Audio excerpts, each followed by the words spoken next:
Today we're going to be talking about the subject of totem, which is theater of the enjoined mind. We'll go into the description of it and why it's a useful way to roleplay. And then we also have a bonus section tonight, which is part of the Nikos Nightly News and an example of what we have coming up in the future. So feel free to follow in and jump on and text us and talk to us while we're at it.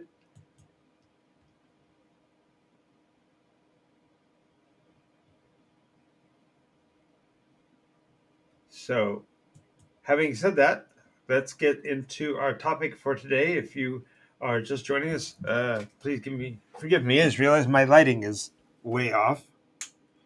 Need to fix a couple of things. Yikes! Too dark. There we go.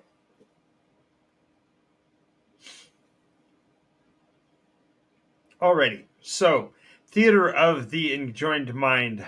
The term enjoined comes from the word injunction, actually, which is an agreement that is fundamentally a requisite or a requirement for other activity.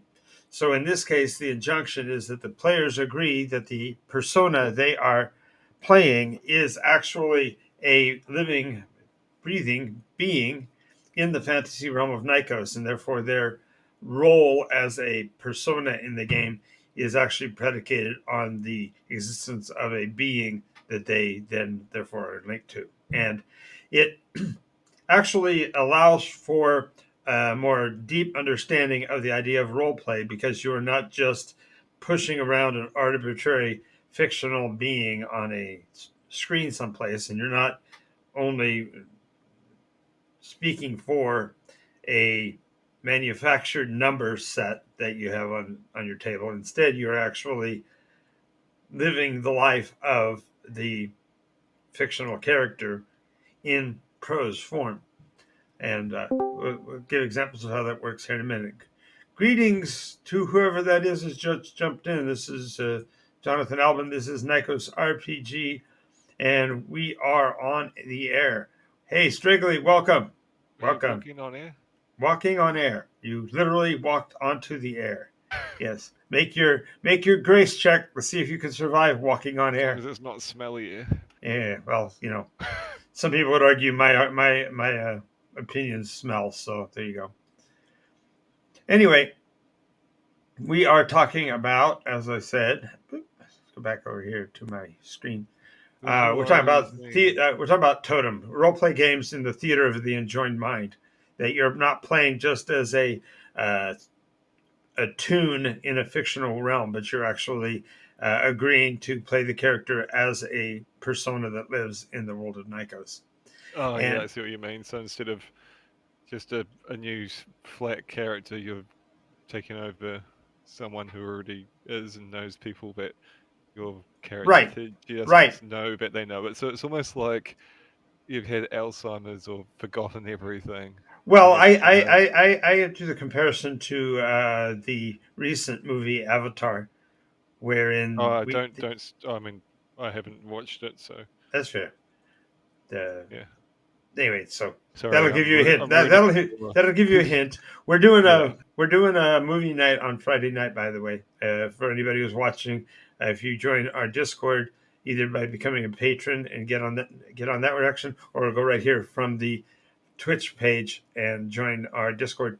We are going to have a movie night where I'll be presenting a motion picture through Discord, and we'll be watching it collectively. Anyway, this week I think we're going to do one of the all-time classics and a mandatory film for role play, and that is Monty Python and the Holy Grail. So if you've seen it before, it's worth seeing again. And if you haven't seen it before, it needs to be watched if you're going to be a role player. And in many ways, it kind of gives an idea of the tongue-in-cheek way most role play gamers pursue the hobby. I came across someone who's 23 today that didn't know what Monty Python was. So that's funny. That's funny. Yeah, I ran into a person today that was in his 40s that had never heard of Monty Python, and that blew my mind. I said, "How could you live through the majority of my life and not know it? It's been on 100,000 times on public TV, et cetera, et cetera. So, but anyway, so we're going to do that on Fridays, and that'll be on the Discord, and that'll be in the afternoon in California time zone. So probably right in the middle of the night for you, or pre dawn. I don't know where that would be for your I time, don't know. whatever. It's like but after 7 p.m. here, so I don't know. You're 7 p.m. and we're at 11 p.m. Ah, so you're 8 hours plus eight 8 or minus eight. No, you're actually plus 16, aren't you? 20. Because it's already Monday for you, right? It's plus 20. Yeah. Yep. Plus 20. Yep. I mean, it's almost Tuesday for me. Right. Right. Exactly. We're just finishing our Monday. Oh, really? Yep. Oh, I just got done with my Monday session at Board Game Paradise, and I thought it'd be we Tuesday there by now. Sorry, I'm uh upsetting your flow. yeah went it's 11:14, so we got 46 minutes still. But visualization and verification. The idea is that when you are playing a character in a totem game, when you are given a description, you have the absolute permission to ask the GM for clarification and verification of what you're seeing, because you have to make decisions based on only narrative. There's not generally miniatures or maps or even So photographs. I actually get annoyed when that players don't ask more. Like Yes, like I want to involve them in the story, and when they're and like their character might be a druid, and they're not saying, "Oh, what animals are around," or what plants, right, or right. something that's important to them, like to bring So them yeah, into the so story. the Which so the I'm way you'd have to do that is you have to ask them open-ended questions when you finish your description. So you go through your description of the type of terrain and things like that, and you say, "Is there anything else you would like to know about this story? Scene, fiend, or foul?" And I then run into the problem where I still haven't fleshed everything out. So sometimes they ask things that I'm not ready to answer, and then other okay, times they don't so ask things that I want them to. so now I'm going to quote some Bible at you. It says we should that every Oh, here person we go. should be able to provide a ready answer for those things that are important. So if somebody asks a question and you don't have an answer, you either have to say, "Oh, that doesn't matter. No, don't worry about it," or you have to have an answer for them. I have to And improv it. Yeah. mhm. I've had to do a little bit of that. Well, what's north? What's the closest town north? We literally Well, come up with a name on the spot. yeah, well, yeah, we've already talked about that. That's why you build the map, the role play map, not necessarily an actual physical map, but a role play map to know that if they ask, "What's this direction? What's that direction?" like a 10-year-old or a 2-year-old, you can Yeah, answer but it. it's when they ask a bit further than that, though. What's that? If they ask a bit further than you've You like say this. that it's further than you walk in a day, so I'm not going to bother with it. Okay. Just that's as simple as it gets. If you start out now, it'll spend all day, and we'll do a couple of wandering monsters, and you'll get to the other locale. But really, it's out of range for today. So, Yeah. Okay. of course, there's always the easier command answer, which is I'm the game master, and I'm only telling you what you need to know. So but that's heavy-handed, You'll so I find don't. out when I'm ready. Yeah, exactly. When it matters, it'll be available. But this idea of visualization and verification is really important. That's why I always recommend at the beginning of your session that you utilize what I call the establishing shot.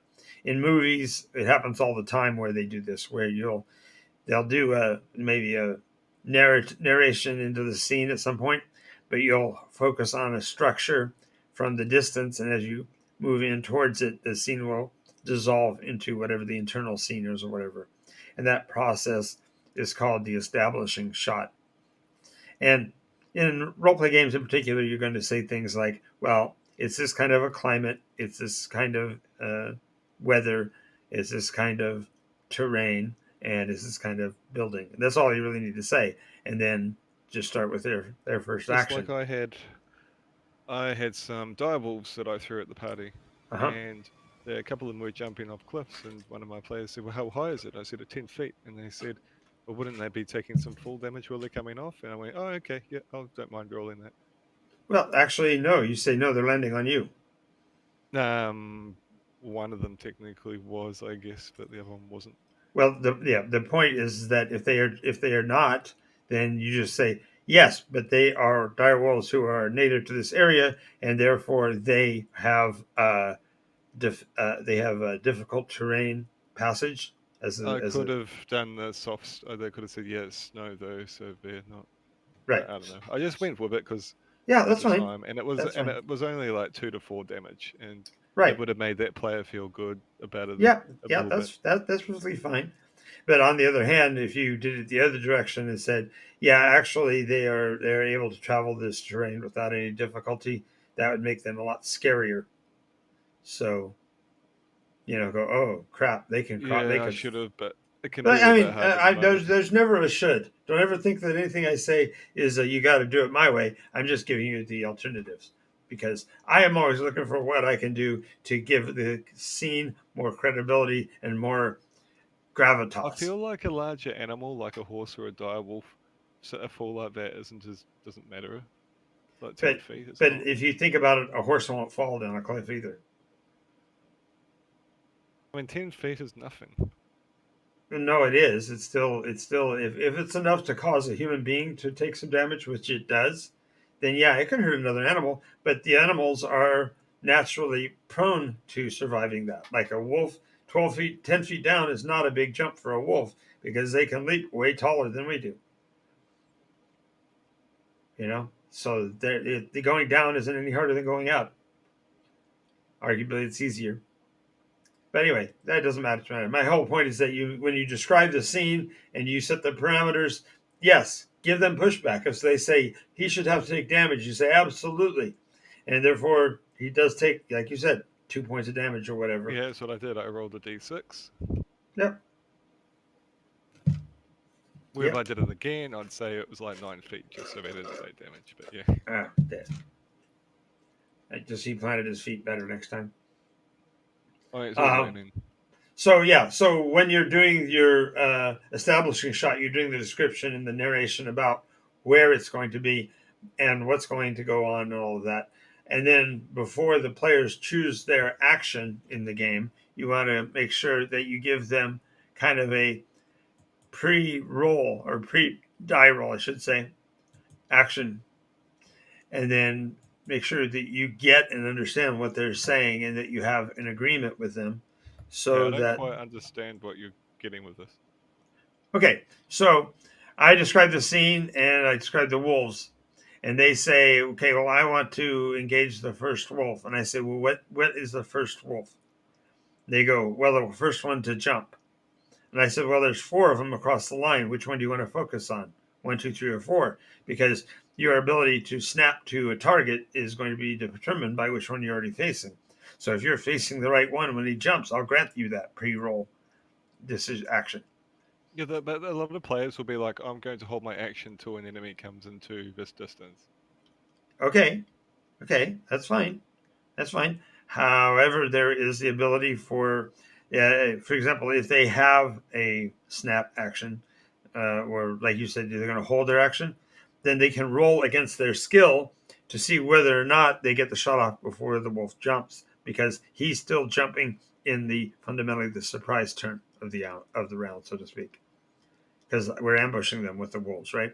So they say, "Well, I'm going to shoot Oh, the first wolf." Well, you don't know which one's going to jump first, so. so I got a question. Since the players didn't know the two wolves were there, Mhm. are you saying that I should have, even though, because I ran it like initiative, I rolled their initiative, and then I had the secret initiatives, and when the hidden wolves turn it was, then they Mhm. jumped in. Mhm. Are you saying that should have done extra damage? No, it should have happened first, or it should have happened at advantage because they chose their attack moment. The ambushing wolves did. Ambush Yeah, I'm not grab. good with. I have to A, learn a, about surprise. yeah, yeah, you have to learn different things because so ambush as a form of strategy grants advantage to the attackers because they're choosing when the fight starts. and it also gives them a surprise round, so they get to act So, before because I anybody ran it else. with one wolf was in the open, and they went forward to that wolf, and That's then fine. I got them to roll initiative again with Right, that one wolf, and then two more were there. right. But the other two, yeah, the other two, whenever they do attack, they will have a surprise action because they are coming from hiding, and the other players didn't see them. You What's could, if you surprise wanted do? to. Is This is it a place. advantage? This is what's that? What do they get out of surprise? Is it just advantage or? They get an advantage, and it's an entire round. They can't be attacked because it's a surprise. Ah, okay. I should have looked into that because that could have been. Yeah, But and then, the other, of course, I'd have to roll stealth for them to not be noticed in the not at first turn, all, right? not at all. If an animal is lying in wait, it doesn't need to roll stealth. It only has to roll stealth if it's on the move. And if it's ambushing, it's not moving. It's already got its place. It's waiting for its time to attack. Uh, I don't know. Anyway, I've just you had can my roll those. players. Every game master is going to run it differently, so I'm just telling you what my Yeah. recommendation would be, and that is if I'm setting up a wolf ambush, yes, I'll have one out walking around in the public so the players will see it and focus on it. And as soon as the players commit to moving past the ambush spot, the ambushers attack. Their attack is as a surprise round, and so only those skills that can trigger against it, so it'd have to be a reaction, can trigger. So if a player has a reaction like quick draw, they might get their weapon out before the wolf attacks. In which case they'd get to fight at the end of the round, but nonetheless the ambusher still gets his attack first because he initiates the ambush. Yeah. So that's how that works. And the idea of giving them advantage is literally only for that very first round, that surprise round. After that, then the initiative is normally rolled or whatever. I'll Or get you can back to make you. it so they all happen at the same time as the visual wolf if you want to go with that way. That way. But the idea is that you give them the pre-roll. You get from them their pre-roll action, what they're going to do before you give anybody any permission to roll dice. And then once you got that, verify what you know about it. And that's what the agreement part. You say, okay, so what I hear you saying is you're going to move forward against the wolf on the ground. Yes, great. That's your action. Then my action is da da da. Let's roll.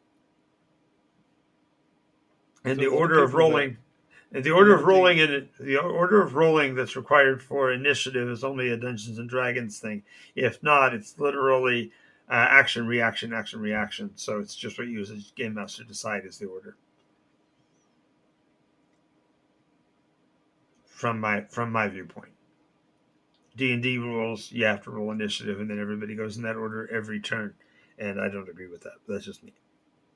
I prefer more ebb and flow, and therefore rolling initiative every round if you're going to use initiative, and if not, just logic will recommend it.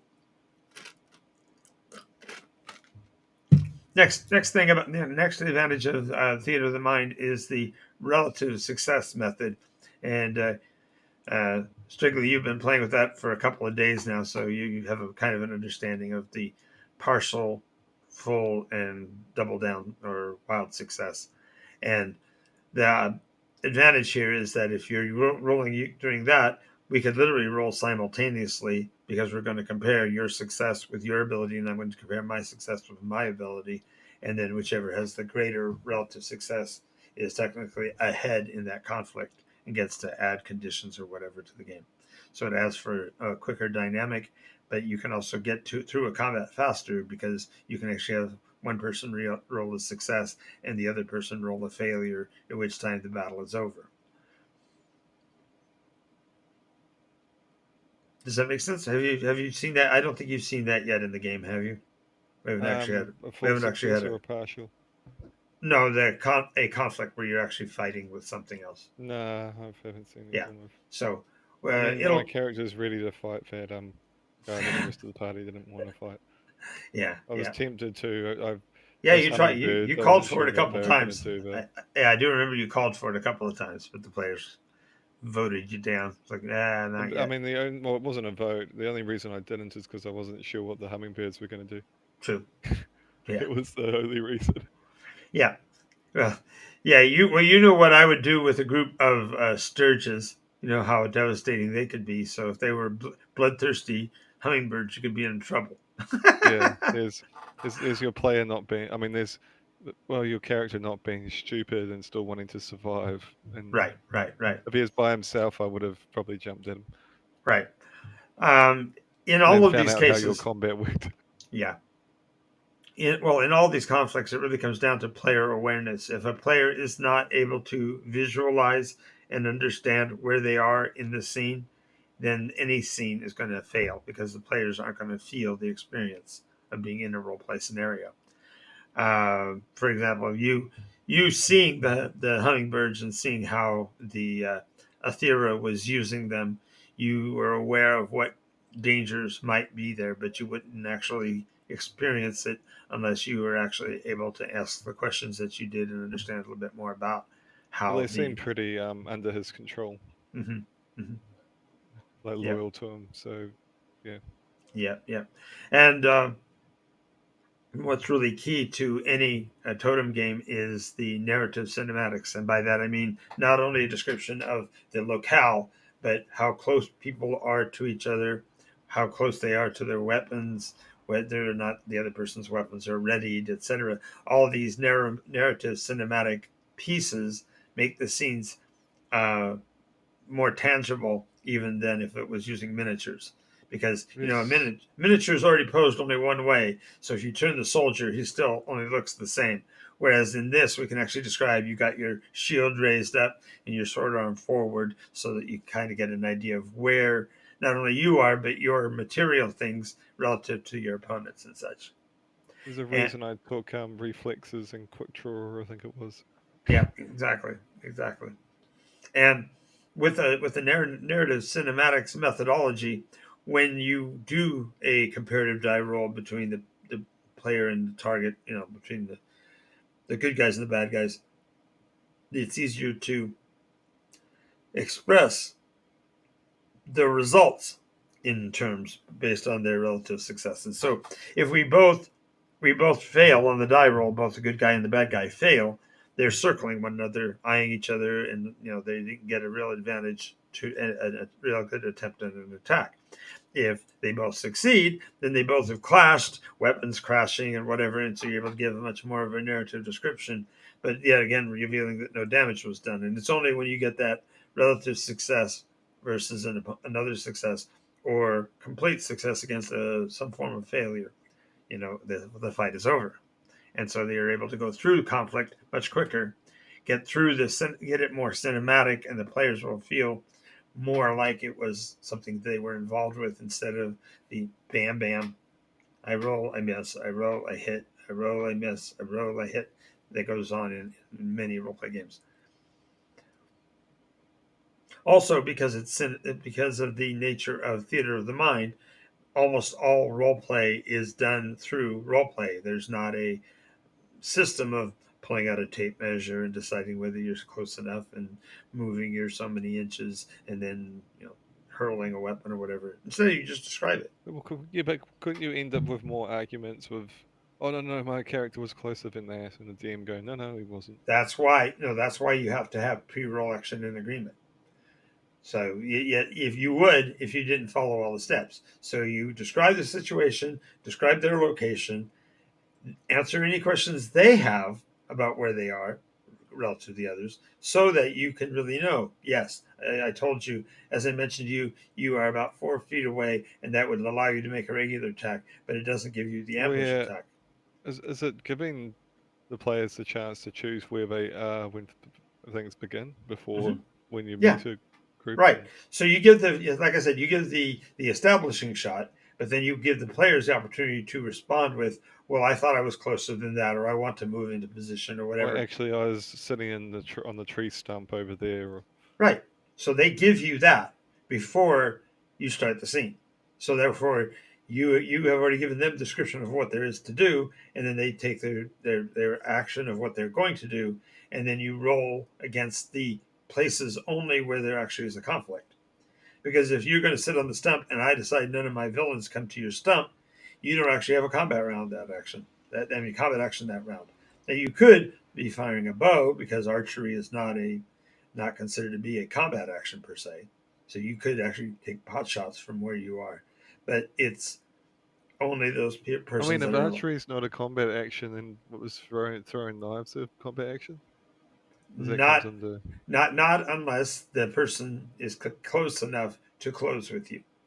So, in other words, an archer shot's much more obvious. If you're shooting an archery shot, you're shooting at archery ranges, which is 30 feet plus. So there's no way they'd be able to get to you in that same round. But if you are using archery as a like let's say you have close combat and you're shooting at closer ranges, or if you're using hurled weapon, if they are within hurled weapon range when you hurl your weapon, they will not get you. They do. It's not considered a combat action because they only can close with you after they've covered that distance.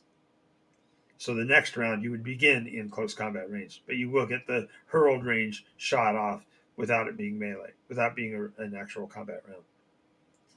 The reason for this really is that, like for example, somebody you're fighting this turn, and you've got a two-handed sword, and next turn you want to throw it, and you've got somebody charging you from archery range. They're shooting at you as they're moving, which means they're going to be at a deficit from the shot. But on that second round, when they're within hurled range, you could actually chuck your sword at them and that not count as a combat round, so that when they do close with you, you still could wrestle them to ground, or if you have a quick draw, have another weapon out or whatever. So there's all kinds of options. But the idea of yes, a hurled range attack is a hurled combat instead of it's a non-combat action. So a juggler, for example, a juggler that has three weapons up can actually dump all three of them in a round because they are non-combat actions. I'm doing this, this, and this because I have got the juggling skill. Yeah. So yeah, so that's that one. And then also notice that in this case, personal skills trump combat monotony, which means let's say you've had your combat skill for a while, you're in the 40s range with hand-to-hand weaponry, and you decide, well, I want to have hand-to-hand weaponry, but I want to make it so that I'm a disarming specialist. So I'm going to attempt to use my disarming skill instead. Well, then you would switch to the other number and roll against the disarm for that die roll, and if you're successful, you get to add one bonus condition that you disarmed your opponent, as long as you succeed. And therefore, the skills actually trump the boring combat and monotony of I hit you, I do so much damage, go back to your turn. I hit you, I do so much damage, your turn. This gives a lot more variety to the way a combat round might end. Literally, what you might have a tripping proficiency where all I do is I'm attempting to knock you on your ass, and if I succeed, whatever else happens, you're on your butt. So I didn't win the combat, but I knocked you down. That kind of thing could be a skill. And so therefore you're able to be really kind of cinematic in even your skill Back in a bit. developments. Okay. Uh, Next one is that the players may, when you're doing your description of your either end of the combat, either you are giving your establishing shot or you are closing out a round. The players may ask questions of the narrative. Are you sure that's where I am? Did I not get to knock that guy down? Da, da, da, da. All those questions can be asked during any portion of the narrative. So the game master has to be like on his feet to be able to balance those questions. But the whole point here is that it then gives the players much more agency because they can interact with the request and the actions and make sure things are going as smoothly as possible. Now, also note that this mechanism, totem roleplay, actually gives you the ability to create, define, and use skills that fit or suit your persona's build as you go along instead of having to wait till you reach class levels and all of that nonsense. So it's actually, you have much more freedom and much more control of your persona's development. Now, these are the descriptions of the totem theater of the mind. My question to you is, how do you play role play games? Are you a theater of the mind player? Are you a miniatures aficionado? Do you prefer uh, uh, electronic tabletop VTT? Why don't we have a great conversation in the comments section about that?